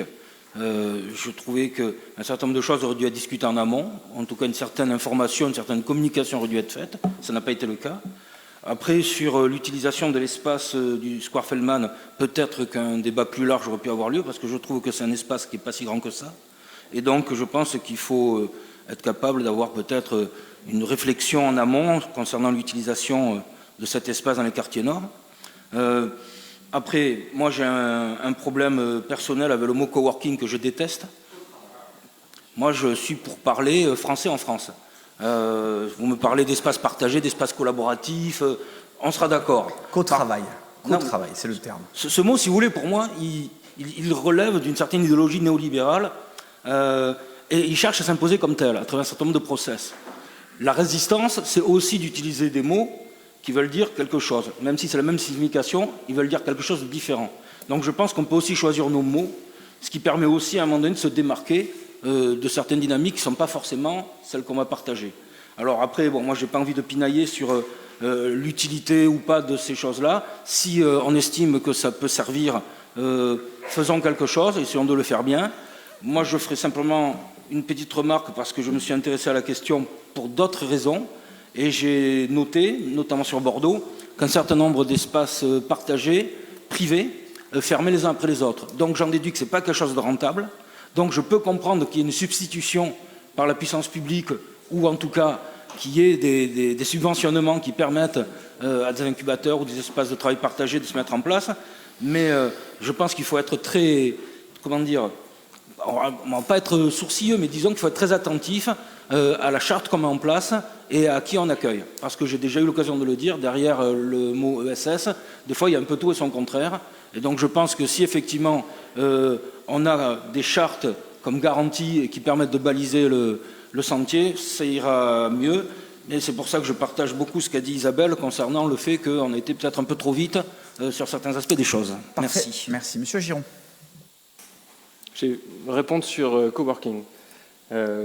Coworking, à mon avis, c'est un mot qui est assez utilisé dans le quartier Saint-Genès. C'est mon intuition. Maintenant, pour être habilité à l'utiliser dans la langue, et ça c'est une réponse de linguiste, c'est qu'on considère que la langue c'est le patrimoine vivant en fait. Donc un mot fait partie de la langue à partir du moment où utilisé et qu'il y a une majorité de locuteurs qui l'utilisent. C'est pour ça que je me permets de l'utiliser. Et en plus, il est connu de la plupart d'entre nous. C'est pourquoi certains d'ailleurs préfèrent ne pas l'utiliser et pointer l'usage de travail partagé.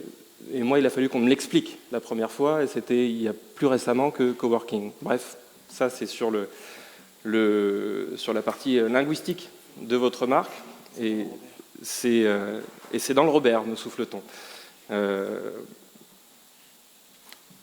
Sur la partie de la vocation du lieu, Saint-Genès, pavillon, il y a plusieurs années, il y a eu une concertation sur le devenir du pavillon Saint-Genès. Le fait d'en faire un espace pour des porteurs de projets issus du quartier ou de la ville de Talence a été évoqué et faisait partie des réponses qui a été portées par les citoyens. On oublie parfois que certaines concertations ont lieu parce qu'on les met sur des étagères et puis on les oublie. Il se trouve qu'il y a plusieurs années, quand Bertrand Cousin a identifié, et je le remercie pour avoir porté ce projet, ce lieu, il avait fait référence, quand je l'ai interrogé justement sur quelle est la légitimité de ce lieu pour en faire un espace de porteur de projet, m'avait répondu que c'était quelque chose qui était remonté d'une concertation. J'espère qu'on ne va pas faire des référendums pour des espaces de travail partagés. Allez, mon cher collègue. S'agissant du CREDER, vous avez raison. Quand on commence une collaboration avec un partenaire qui ignore les us et coutumes de la vie politique et institutionnelle, c'est un petit peu dommage de se retrouver avec des communications qui sont sur le site. Moi, je n'ai jamais autorisé ça. On reprendra le point peut-être à la sortie de ce conseil ensemble et dès demain avec les services pour que ce soit retiré, ou en tout cas que l'annonce soit visée par la mairie, ça me semble être la base. S'agissant du comité d'agrément, ça me semble intéressant quand même pour des porteurs de projets qui ont vocation, même dans l'ESS, à manipuler de l'argent, et parfois de l'argent public, et parfois des sommes importantes d'argent public, d'avoir un expert comptable qui donne son point de vue sur la compétence des personnes qui ont envie d'intégrer un espace de travail partagé ou de coworking dans lesquels ils ont vocation à croître et à manipuler de plus en plus d'argent. Un expert comptable ainsi que l'ensemble des personnes qui ont été identifiées et pressenties pour faire partie du comité d'agrément, à mon avis, sont tout à fait légitimes. Vous remarquerez d'ailleurs qu'il y a un représentant de Bordeaux Métropole, un représentant du tissu économique à impact talancé. On peut penser par exemple à Transition 2050. Le partenaire de la Chambre des métiers et de l'artisanat, bon, je ne vous explique pas pourquoi tout le monde connaît, l'ADI, qui est quand même un partenaire historique de l'économie sociale et solidaire, inscrit dans la dynamique de l'économie sociale et solidaire à Talence, je ne vais pas rentrer dans le sujet, et le CREDER, effectivement, qui est un nouvel entrant et qui souhaite se positionner dans l'accompagnement de porteurs de projets qui souhaitent émerger. Lorsqu'ils sont venus nous voir et que pour un autre sujet et qu'on a ouvert la conversation sur ce projet-là, ils se sont montrés tout à fait intéressés et d'ailleurs on fait des efforts pour aller dans ce sens-là. Je vous rassure, enfin j'espère pouvoir vous rassurer en vous disant que ce projet fait partie très concrètement de la ville de Talence, mais aussi souhaite en tout cas s'intégrer dans le paysage métropolitain. Et c'est pourquoi on avait été rencontrer le vice-président en charge de l'économie sociale et solidaire pour lui faire part de notre projet et d'avoir son retour sur le sujet. Donc nous avons des liens. L'objectif, c'est de poursuivre cette intégration et de faire en sorte que, pas après pas, nous construisions quelque chose ensemble. S'agissant des acteurs institutionnels que vous avez nommés, par exemple la CRES ou Atis, effectivement, ce sont des acteurs très bien installés dans le paysage métropolitain. On n'a aucun problème là-dessus. Mais on n'a pas besoin, en tant que ville, d'être incubé par un porteur de projet, enfin, par une structure elle-même financée par fonds publics qui a vocation à accompagner des porteurs de projets privés. On est une ville, on fait de la politique pour nos citoyens, on a identifié un beau pavillon qu'on a souhaité transformer et rendre finalement son usage aux Talencais et aux personnes du quartier. Il sera très intéressant, lorsque nous aurons commencé à le faire vivre, d'avoir le retour d'acteurs institutionnels, parce que on n'est pas à l'abri effectivement de faire les choses bien, mais aussi de pouvoir les faire mieux à un certain moment. Ne vous inquiétez pas, on ne les a pas oubliés. Sur la charte de la ville en route vers l'impact, vous avez mis le doigt sur un sujet de chronologie, vous avez raison. Il aurait été plus simple de la faire passer au préalable pour pouvoir l'intégrer dans une délibération municipale. Mais à le coup pas, moi j'ai pas grand-chose d'autre à dire que ça. Il faudra effectivement très vite que ce soit régularisé. Sur la définition de l'ESS, et là, je vais faire appel à l'expérience des personnes qui peuvent travailler dans le milieu associatif, qui peut intégrer l'appellation ESS, puisqu'il peut y avoir des définitions institutionnelles restreintes, mais aussi des définitions élargies avec des acceptions un peu plus, génériques et générales. Moi, je préfère qu'on construise un monde de l'économie sociale et solidaire qui est ouvert à l'entrepreneuriat privé et qui porte des valeurs et qui arrive à les mettre en œuvre de façon éthique et morale, plutôt que d'institutionnaliser des structures parce qu'elles cochent les bonnes cases et qui ont des pratiques individuelles et de management qui ne soient pas à la hauteur. Et le monde ESS, comme le monde de l'entrepreneuriat privé, a aussi beaucoup à apprendre sur la manière d'accompagner ses propres salariés. Donc effectivement, on ne prend pas on prend pas la pelote de laine ESS par le fil historique et institutionnel, mais c'est une chose voulue. On le prend de façon pragmatique, on le prend par le terrain, on le prend par des porteurs de projets qui se demandent « mais comment je peux faire mieux ce que je fais en le faisant de façon plus durable, de façon plus éthique, de façon plus respectueuse avec mes partenaires ?» Les services de la ville se sont engagés dans cette voie-là, souhaitent le poursuivre, et c'est pour ça que notre définition est plus large que celle qui peut être, disons, purement réglementaire. Merci beaucoup. Je vois à la moue d'Isabelle que l'ensemble des réponses n'a pas... Je voudrais, pour conclure, parce qu'on a les 3 délibérations là-dessus, qu'on recentre un peu le débat sur ce qu'est cet espace, ce qu'il doit devenir et ce qu'il n'est pas à l'heure actuelle. Vous rappelez, et par rapport à la question que tu poses, Isabelle, que dès le début de ce mandat, on a souhaité, dans des conditions un peu difficiles, que l'on sait, à mettre plus qu'un pied vers les entreprises de l'ESS. C'est la raison pour laquelle on a demandé à Bordeaux Métropole, en lien avec notre service de développement économique, de pouvoir, au lieu de mettre une société de gardiennage, d'investir des locaux qui sont prévus, tu le sais sûrement, pour construire un parc relais du côté de Thouars. Ça fait aujourd'hui près de 4 ans que cet espace Transition 2050 existe, avec de très belles réussites, avec le Rallye des Pépites, avec Ecomégo, avec tant d'autres, évidemment, à partir du moment où je commence à les citer, je vais en oublier.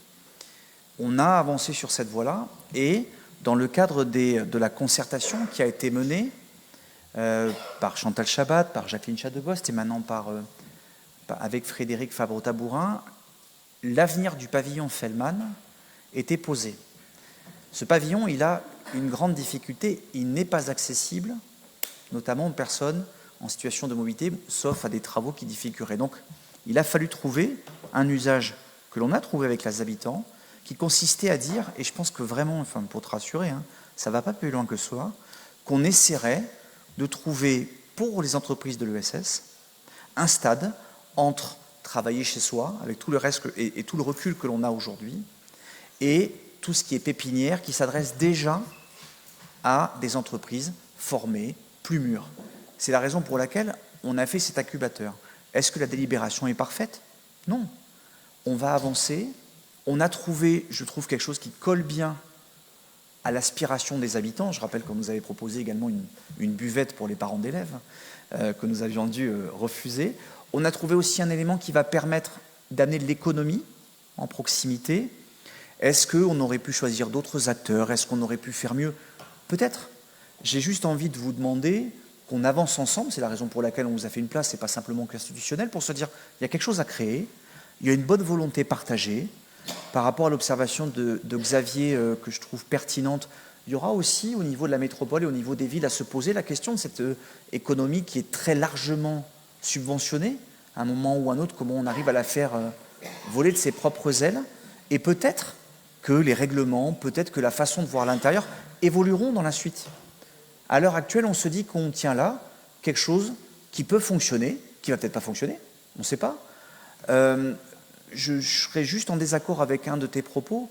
Je crois viscéralement, et c'est la raison d'ailleurs pour laquelle on avait créé un demi-poste pour cela, on a créé un poste, mais un demi-poste, que les villes, et la nôtre, ont des fonctionnaires qui sont parfaitement capables de gérer le boulot, et, si je peux me permettre cette petite saillie, parfois pour mieux et moins cher que la métropole.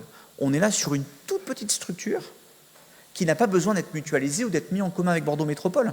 On a fait tous ces échanges-là, on a eu les échanges avec Alain Garnier, donc c'est la délégation, il n'y a rien eu à redire. Ils nous ont dit, vous testez, c'est ce qu'on va faire, et puis on fera le bilan. Et si jamais, au bout d'1 an, 2 ans, j'en sais rien, eh ben, il faut retrouver. Si jamais ça fonctionne, si jamais ça ne fonctionne pas, ben, dans ces cas-là, on se repose à les bonnes questions. Mais je veux juste retenir la philosophie qui est la nôtre sur laquelle on sera d'accord. Aujourd'hui, il est de devoir des villes de s'engager pour essayer de proposer des lieux. Ce lieu-là, on ne peut pas lui reprocher ni d'être bien placé, ni d'être le pire lieu que l'on ait donné. On a créé une vraie attente avec Transition 2050, partager avec vous l'inquiétude des acteurs de Transition 2050. La métropole, là, commence à dire « je vais démolir le hangar » parce qu'elle a besoin de faire le P+R et d'installer une déchetterie de proximité.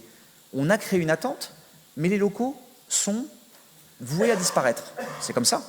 Donc, on va essayer là, pour le coup, parce que le pavillon de Fellman, il est protégé, d'avoir une structure pérenne dans laquelle on puisse trouver des éléments qui nous permettent de faire avancer le débat. Il n'y a pas plus et pas moins que ça. Il n'y a pas de message codé. Je ne sais pas si on aura la même définition que l'ESS, mais je pense qu'on sera d'accord au moins sur un point. Ça vaut le coup d'être souligné. On va voir comment ça fonctionne. Et s'il faut le réajuster, comme on l'a toujours fait. Aujourd'hui, la pépinière qui existe à Thouars n'est pas du tout celle, ni le même règlement qui a présidé quand Alain Casabonne l'a créé. On a changé les choses. Et ça s'est évolué parce que le monde évolue. Il faut vraiment, enfin je veux te rassurer là-dessus, et enlever cette moue, te dire qu'il n'y a pas plus que ça. Et je crois vraiment une chose aussi, parce que les services font des délibérations, je pense qu'il ne faut pas chercher derrière chaque virgule, derrière chaque mot, un sens caché ou un élément qui serait... On a essayé, c'est toujours très compliqué quand on crée, de trouver la meilleure formulation sur le fait de dire qu'on allait tester, qu'on va dans le bon sens, que ça correspond à une demande des habitants qui se sont exprimés lors des concertations pour avoir là une activité pérenne, pour ne pas faire de ce square simplement un endroit où on promène son chien, où on va mettre ses enfants là-dessus. Ça peut être aussi un lieu d'activité économique qui vit, tentons. Et puis si jamais il faut changer, on changera. Il n'y a pas mort d'homme. Monsieur... Alors, sur le fond, c'est ni le lieu, ni le bâtiment qui nous pose problème. Au contraire, loin s'en faut. Moi, j'ai habité Gambetta, je peux vous assurer que c'est bien de voir demain quelque chose d'autre que ce parc tel qu'il était. C'est pas le fond. Le problème que moi je trouve personnellement, c'est que si on en avait débattu avant, si on avait compris l'esprit de la ville, voilà, on aurait peut-être eu une autre réflexion. Là, si vous voulez, c'est pas qu'on soit contre, c'est qu'on se pose des questions, puisqu'il y a des institutions qui n'apparaissent pas, et en fait, vous nous dites que la ville va être autonome et tout, bon, je conçois. Moi, j'ai une notion de l'économie sociale et solidaire, il n'y a aucun souci. C'est pas le but. C'était de comprendre effectivement pourquoi la ville se positionnait comme ça. Et en plus, après, les porteurs de projets, il faudrait quand même qu'on arrive à les suivre sur le fond. Bien sûr. Mais je ne critique pas votre prise de parole. Je consens qu'il y ait des questions. On crée. Quand on crée, par définition, on ne sait pas si ça va marcher. Donc, on a essayé de tout mettre par papier, c'est toujours pas facile. Ce n'est pas une surprise d'aujourd'hui. Hein. La vocation de l'ESS dans ce bâtiment est assumée, je ne veux pas dire de bêtises, mais depuis plus de 2 ans. Ça a été présenté par Frédéric Fabre-Tabourin aux différentes... ça a été présenté au CPQ, ça a été présenté... on en a discuté. Enfin, ce n'est pas une nouveauté, cette destination. C'est la concrétisation. Donc, ce n'est pas une surprise que vous avez aujourd'hui. Peut-être que voilà, l'information est passée. C'est pas grave, mais on en a déjà... ce bâtiment, depuis 2 ans, a toujours eu vocation à accueillir un incubateur de l'ESS. Vous avez juste là les décrets d'application. Rien de plus, rien de moins. Mais comme je le disais, et comme je te le dis à toi, je pense qu'on est d'accord sur le fond. Peut-être qu'on aurait pu trouver d'autres acteurs, etc. Mais est-ce que c'est grave? Non. On va essayer d'avancer. Et puis si on peut trouver une façon opérationnelle... Et puis on est en train de parler de 100 mètres carrés, hein, c'est pas l'Empire State Building. Hein. Je veux dire, il faut pas mettre...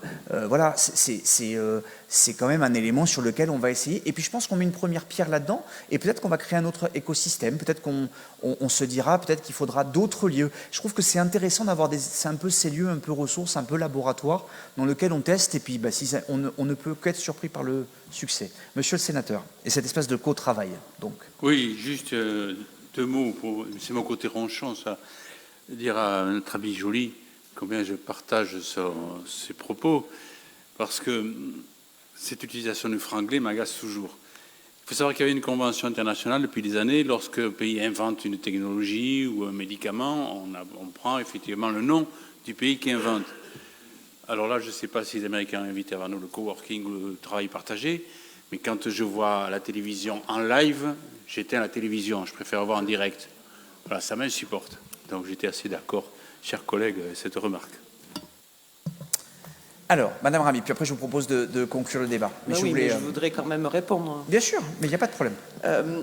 David l'a dit, c'est pas le lieu, et nous sommes tout à fait d'accord pour que ce square ait une vie, que ça soit axé sur l'économie, il n'y a aucun souci. Par contre, ne lui mettez pas le chapeau de l'ESS tel que vous le construisez. Là, on n'est pas d'accord.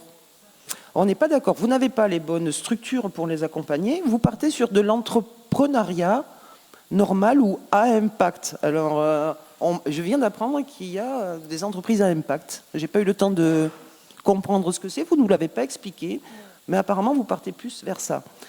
Donc, ce n'est pas tout à fait la même chose. Donc, si vous voulez vous targuer, moi je reprends des mots, un marqueur fort de la ville en ESS, faire la fête de l'ESS.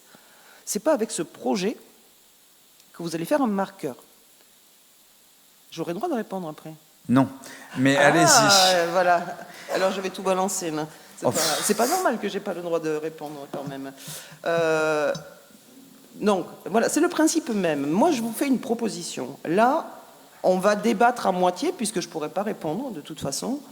Moi, ce que je vous propose, parce qu'on est quand même le couteau sous la gorge, là, vous allez inaugurer Feldman, vous allez présenter la charte, je sais quoi, la charte route vers l'impact cette semaine, sachant qu'on est un petit peu charrette cette semaine quand même, et vous allez lancer... C'est pas votre faute, mais je vous ai pas... Pourquoi vous prenez ça pour vous? Je vous ai pas visé. Qu'est-ce qui se passe? Et vous voulez ouvrir en septembre. Moi, je trouve qu'on a le couteau sous la gorge. Là. Moi, ce que je vous propose, c'est de reporter cette délibération. Prenons le temps d'en discuter, vraiment, qu'on se mette d'accord sur les choses. Vous voulez vous nous intégrez à ce comité. Alors, je vais vous le dire tout de suite, je vais venir. Je vais venir. Ok. Par contre, si au bout d'1 an, on ne rectifie pas les choses, parce que là, ce n'est pas de l'ESS que vous faites, il faut arrêter. Je pars, je vous le dis tout de suite, je suis claire avec vous, je suis franche. Je viens, ok, on va discuter, on va travailler, on va voir ce qui se passe, mais pas plus d'1 an. Ça, c'est niet. Je vous le dis tout de suite. Et je reprends encore ce que vous avez dit, Monsieur Salaberry. Pour les habitants, pourquoi il n'y a pas d'habitants dans le comité d'agrément? Pourquoi il n'y a 5 élus, 5 voix d'élus, 2 voix de partenaires extérieurs, pas un citoyen? Non. Mais je vais vous répondre, mais je ne veux pas vous couper, moi. Alors, qui c'est qui va me répondre? Mais attendez, si vous me permettez que le maire fasse encore la police de l'Assemblée, je serai ravi de vous répondre et de conclure. Je vais laisser la parole à Charlie et je vous répondrai sur les habitants. Vous savez, quand vous êtes à la métropole et qu'on a droit à une prise de parole, ça ne vous choque pas. Ici, il y en a déjà eu 3. Ah oui, On voit souvent des ping-pong à la métropole quand même. Écoutez, pas avec moi, en tout cas. Il y a souvent des délibérations. Vous savez, on découvre parfois, même dans le Sud-Ouest, des décisions qui ont été prises auparavant. Ça vous choque moins. Mais à croire que le ruisseau d'Ars avait des vertus bénéfiques. Alors, sur 3 milliards, vous permettez qu'on prenne 2 prises de parole. Ça fait 1,5 milliard la prise de parole. C'est pas tout à fait pareil. Allez, Monsieur Giron.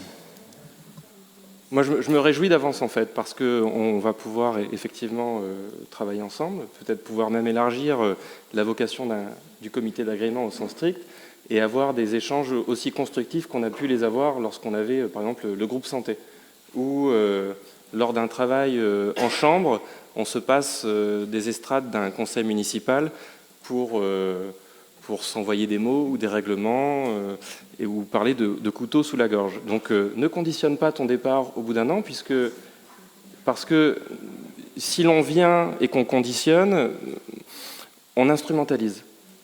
Donc ce à quoi je m'engage, c'est comme on a fait pendant le groupe de travail santé, ou comme on le fait par téléphone, ou comme on le fait, comme on se voit, c'est à travailler ensemble et à prendre toutes les bonnes idées. Et l'objectif que l'on a avec le service de l'économie sociale et solidaire, dont je remercie encore une fois l'ensemble de l'équipe, c'est de partir petit, humble, d'ouvrir la porte à l'ensemble des personnes qui veulent travailler avec nous et d'avancer ensemble en construisant pas après pas, comme Monsieur le maire l'a signalé juste à l'instant. Eh bien, sur cette encointe cordiale, je veux vraiment, je pense que le plus important, puis je vais te répondre sur la question, dans le cadre de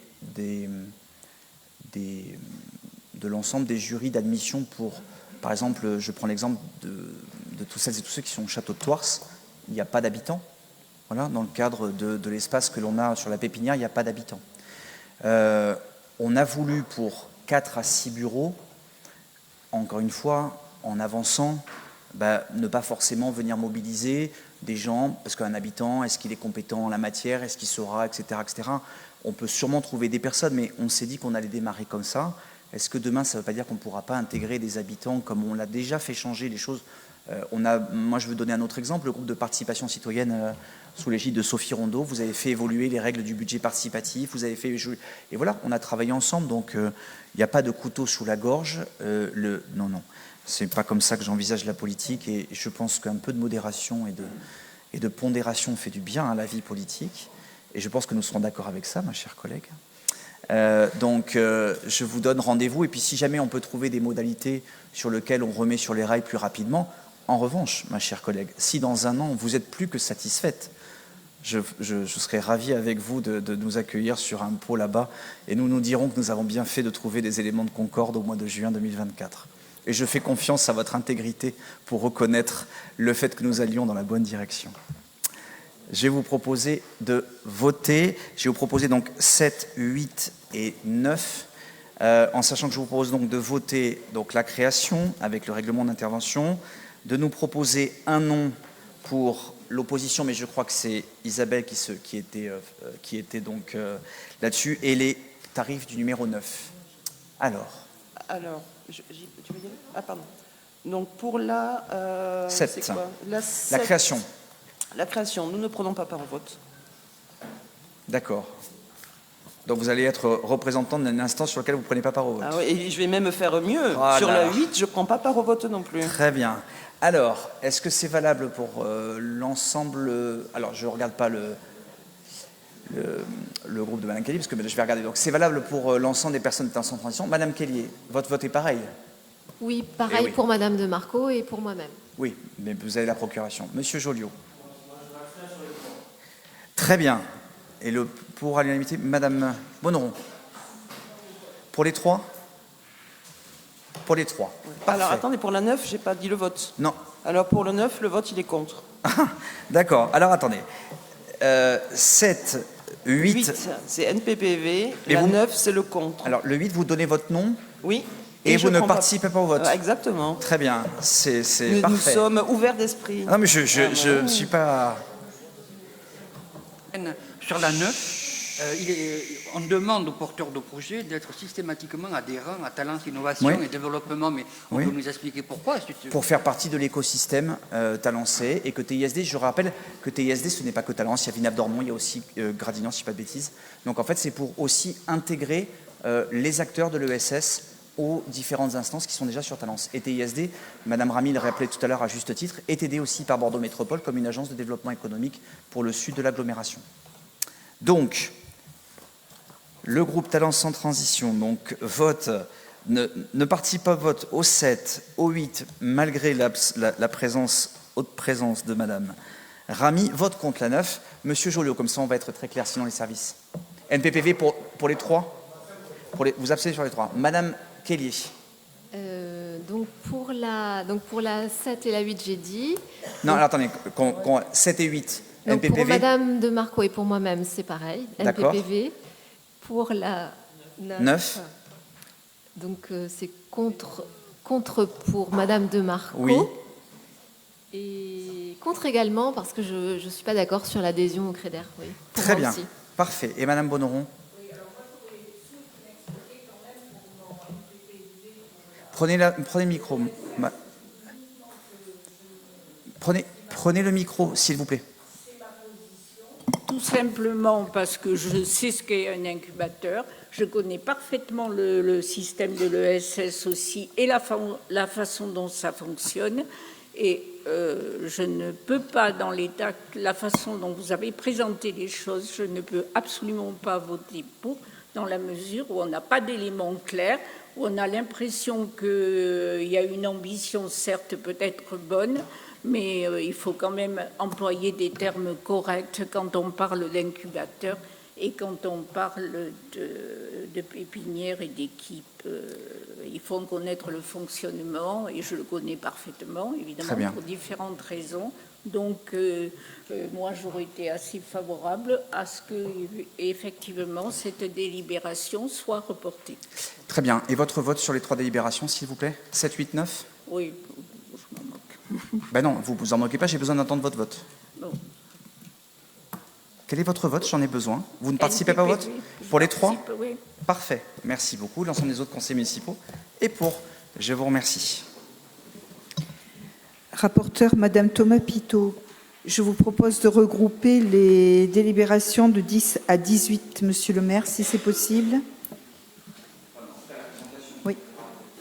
D'accord.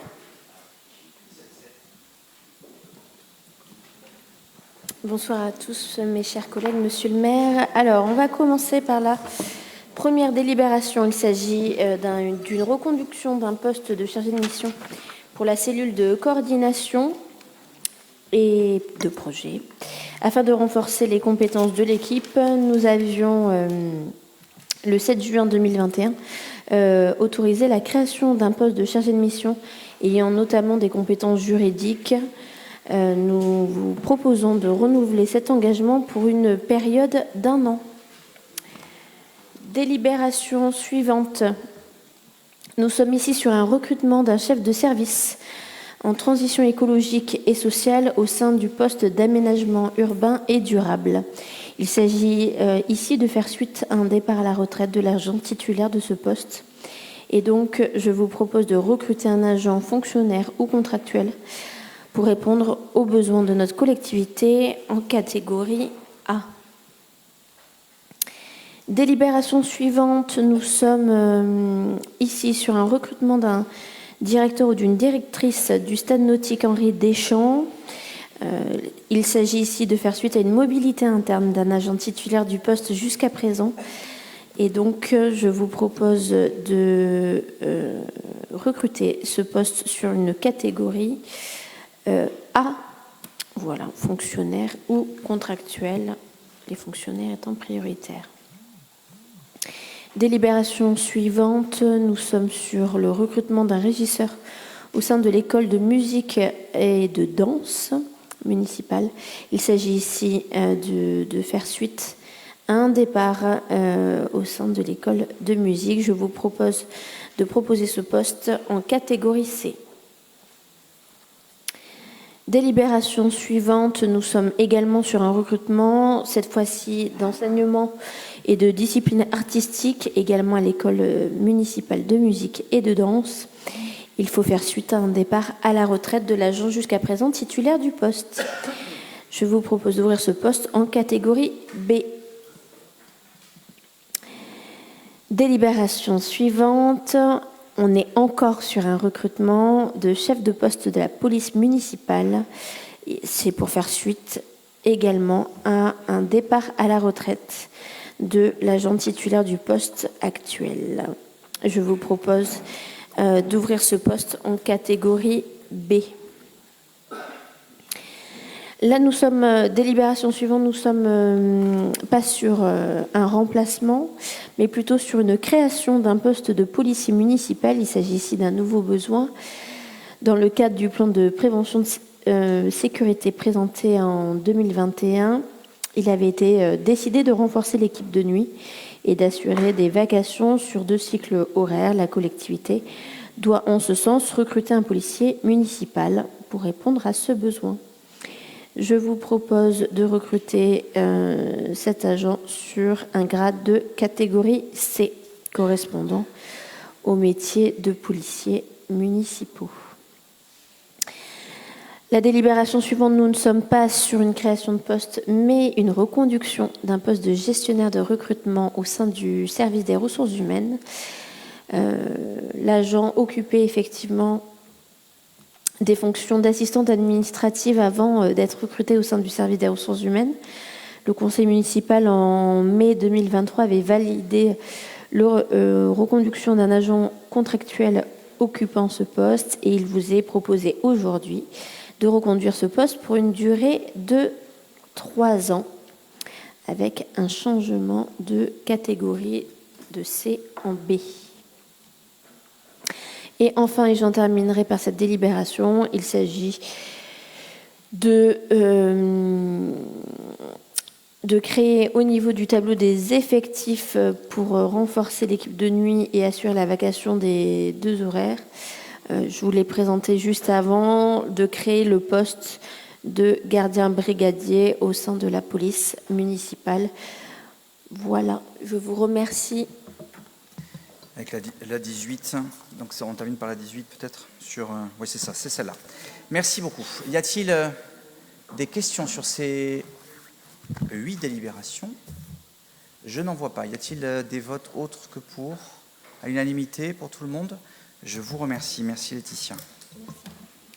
Rapporteur Monsieur Fargue, adjoint délégué au sport. Subvention complémentaire à l'association UIST Athlétisme. Oui. Bonsoir, Monsieur le maire, mes chers collègues. Il s'agit d'autoriser Monsieur le maire à signer cette subvention complémentaire pour le club d'athlétisme afin de leur donner un coup de pouce financier, surtout par rapport aux dépenses qu'ils ont engagées, notamment pour les interclubs où ils ont envoyé 90 athlètes sur 3 jours, ce qui leur a permis aussi de remonter en élite A. Et de partager avec vous le très beau titre de Gabriel Tual, champion d'Europe depuis hier et issu des rangs de l'UST Athlétisme. Je rajouterai également que Étienne Daguinos a participé à la finale du 5000 exact. Et il a voté hier dans mon bureau. Très bien.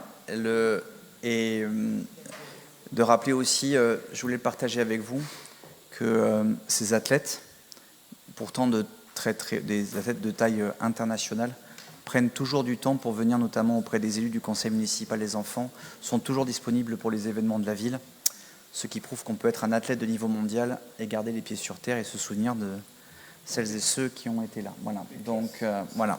Donc on va leur souhaiter les bonnes chances pour les Jeux olympiques et paralympiques. Monsieur Bimboire. Oui, sur le fond, ça ne me gêne absolument pas, ni le montant, ni le principe, mais je veux dire, c'est quand même un club assez important. C'est le genre de choses, même si au dernier moment, on voit bien, ça a été marqué voilà, sur des saisons qui engendrent un surcoût et décidé tardivement, mais je veux dire, ils auraient pu anticiper peut-être le fait aussi d'envoyer autant de monde ou pas? Alors, il n'est pas question d'anticiper. En fait, ils représentent un certain nombre de disciplines. Donc, ils ne vont pas pouvoir alléger, si vous voulez, en disant arbitrairement, on va moins envoyer de sprinters. Voilà, c'est une compétition pluridisciplinaire où sont engagés les meilleurs, dans le but justement de pouvoir aussi la gagner et remonter dans l'élite. La vraie problématique, puisque j'ai rien à vous cacher de toute façon, c'est aussi que ce club, autrefois, vivait avec beaucoup de dotations financières privées et publiques, et qu'aujourd'hui, ils en ont un petit peu moins, et je vous sollicite, et je sollicite aussi ma collègue Maude, puisque notamment de la part du département, il leur a été promis une subvention de 10 000 euros qu'ils n'ont toujours pas reçue, et ils n'ont pas eu non plus de réponse, donc si on pouvait leur donner un petit coup de pouce aussi, ça pourrait les aider à boucler le budget. Voilà, merci à vous Maude. Les clubs traversent une passe difficile, des clubs employeurs comme ceux-là aussi. Hein. Donc on a reçu, Frédéric et François ont reçu le club pour essayer aussi de demander des éléments d'ajustement. C'est un club qui a connu quand même, je le partage avec vous, ce qui est compliqué à appréhender, c'est aussi le fait d'avoir, avec les installations qui ont été livrées en collaboration avec Bordeaux Métropole, je pense notamment au Gamma, d'avoir aussi une surface aujourd'hui qui n'est pas tout à fait la même. Donc on le sait, hein, l'ensemble des événements, des clubs sont dans une situation financière complexe, comme les collectivités territoriales. Donc on les aide, c'est une très grosse subvention, il ne faut pas se le cacher, mais ça correspond à des éléments qui ont déjà été regardés par la mairie. Ce n'est pas une somme comme ça, ils en ont vraiment besoin, mais ils nous ont indiqué qu'ils prendraient les dispositions nécessaires pour que, justement, pour ne plus avoir besoin de subventions complémentaires l'année prochaine. Voilà. Y a-t-il des votes contre, des abstentions, des NPPV pour à l'unanimité? Je vous remercie. Délibération 20, convention d'objectifs et de mise à disposition du stade nautique Henri Deschamps au Talence Natation Club. Oui, dans cette délibération, il s'agit d'autoriser Monsieur le maire à conventionner avec le Talence Natation Club afin de leur permettre de recréer un club dans cette toute nouvelle piscine qui aura pour vocation, et pour en avoir discuté assez avec des personnes bien identifiées et connues, de mettre en place le savoir nager, l'esprit loisir, et de préparer éventuellement les plus doués à la compétition, mais le club n'a pas forcément vocation à préparer de la graine de champion, puisque après on a aux alentours, et nos voisins mérignacais ont une piscine aussi digne de ce nom. Donc nous on souhaite vivement que le club puisse mettre en place du savoir nager et qu'il garde cet esprit ludique et loisir. Voilà. Je voudrais vraiment remercier Frédéric et Dorian également qui a participé avec l'ensemble de la direction Jeunesse et Sport pour tout le travail fait, puisque là aussi c'est une nouvelle délibération avec une convention. Nous avions eu des échanges ensemble il y a quelques années de cela sur la vocation du SNHD. Cette vocation, c'était du grand public, de la mixité et d'assumer un club dont l'ambition ne serait pas d'être le énième club de haut niveau, comme l'a rappelé Frédéric, plutôt flécher cela sur d'autres installations sportives aquatiques de la métropole. Je voudrais vous dire que ce club-là, enfin en tout cas ce projet-là, a été choisi au terme d'une procédure qui a permis à 3 entités, on va les appeler comme ça, ce n'étaient pas des entités juridiques, de proposer un dossier. Donc c'est comme une forme d'appel d'offres, mais ça n'en était pas un, en fait, de manière à ce qu'on puisse se conformer sur le fait que le projet de ce club, évidemment dans le fait que la mairie n'interviendra pas dans les décisions du club, évidemment, puisque c'est une association de loi 1901, puisse être conforme à cette ambition d'un plus grand nombre, de l'accueil aussi des nageurs en situation de handicap et de favoriser aussi toujours et encore plus la mixité qui est aussi l'un des fers de lance d'un établissement situé notamment au cœur d'un QPV. S'engager sur un papier, c'est toujours susceptible après de dévier parce qu'on sait que les premiers patients c'est les parents d'élèves qui vont demander d'aller toujours plus haut, d'aller plus loin. C'est toujours pas la vocation, c'est la raison pour laquelle on s'est mis d'accord, je voulais vous le dire, avec ce club qui est porté par des talençais, dont pour les plus anciens d'entre vous, vous retrouverez des noms qui étaient déjà au CNT, parce que le CNT a fait des très belles heures de la natation à Talence avec des champions de très haut niveau mondial, de manière à ce qu'on puisse effectivement faire le point dans 2 ans, donc mi-2026, sur les attendus qui étaient les nôtres, ce que cela a pu donner et comment on peut adapter les différents moyens. Je vous l'ai toujours dit, le SNHD est un tel équipement qu'on a besoin d'un peu de temps pour l'appréhender. Toute l'installation a été faite pour accueillir un club, notamment des bureaux particuliers, des entrées particulières. Donc c'est une vraie joie. Je voulais le partager avec vous, en tout cas je l'espère, de voir cette délibération, certes un peu technique, mais qui va nous permettre de retrouver un vrai grand club de natation. Ils espèrent, en tout cas c'est leur espérance, dépasser 350 adhésions dès la première année. Va s'ouvrir, après le vote de ce soir, des éléments de communication, notamment pour les adhésions, pour tout ce qui est inscriptions qui se feront à la rentrée. Mais je vais vous dire à quel point, et sous l'autorité de Madame la directrice de la piscine, notamment de l'établissement, on a vraiment voulu que ça s'imbrique. C'est-à-dire chacune et chacun pouvant faire une partie de l'activité, on ne se marche pas sur les pieds, et que chacune et chacun puisse avoir la possibilité de s'exprimer et de pouvoir justement partir sur des bonnes bases. Donc merci à toutes celles et à tous ceux qui ont permis de fonder ce club. Je voudrais aussi avoir un dernier remerciement, si vous me permettez, pour les bénévoles. Je les ai rencontrés, qui s'engagent. On parle beaucoup de l'engagement aujourd'hui. Eh bien, on a trouvé des bénévoles, et notamment talençais, qui veulent s'engager simplement avec l'ambition de demain faire nager les jeunes et les moins jeunes. Et je me dis qu'il y a là un très beau projet à accompagner. Voilà, donc je voulais être un peu plus long, pardon, mais ce n'est pas qu'une simple délibération de constitution, c'est un vrai acte d'engagement, en tout cas pour les 2 prochaines années, et on verra le reste. Avez-vous des questions? Madame Kelly. J'ai peut-être raté quelque chose dans votre discours, mais je ne comprends pas pourquoi il est stipulé dans la délibération que la ville ne versera pas de subvention. Parce que c'est au terme des engagements ce qu'on a souhaité leur proposer pour les 2 prochaines années. Quand on a des clubs comme cela, c'était le cas du CNT, c'est le cas de l'UST, vient très rapidement la question des contrats, des personnes qui interviennent.